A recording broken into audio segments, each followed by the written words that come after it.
kusoo dhawow abna official fadlan channelka haddii aad ku cusub tahay subscribe saar.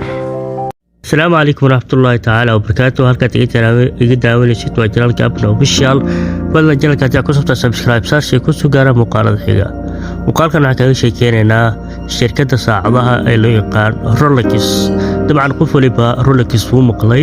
Rolexna wuxuu u yaqaanaa qof walba inay tahay saacadda adduunka ugu qaalisan uu xiranayo keliya qof madaxeed ah.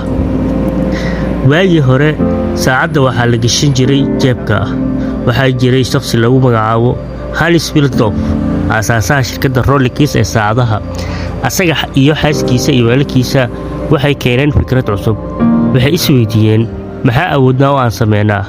wuxuu dhahay ma garanaysaa saacaddani waa weyn tahay ka warraman bal haddii aan gacanta ku xiranno beddelka aan jeebka gashano. maanta waxaa joognaa xilli aad u muhiimsan. waa waqtigii bilowga dagaalka koowaad ee adduunka. waxay bilaabeen inay suuqgeliyaan saacaddii ayuu ka iibinaya ciidanka iyo askarta eena u fududahay inay gacmaha ku xirtaan. gacmaha ku xirashadana markay gacmaha ku xirtaan kadibna ay fududahay inay dagaalamaan.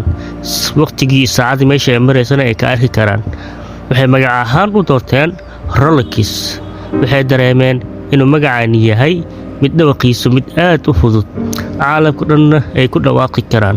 waxyaabaha ugu muhiimsan ee sababaha u ahaa inay guulaysato shirkadda Rolex ilaa maanta waxaa ka mid ah nidaamyada ay ku sameeyaan saacaddani oo ah inay ku sameeyaan manually gacanta inay ku sameeyaan.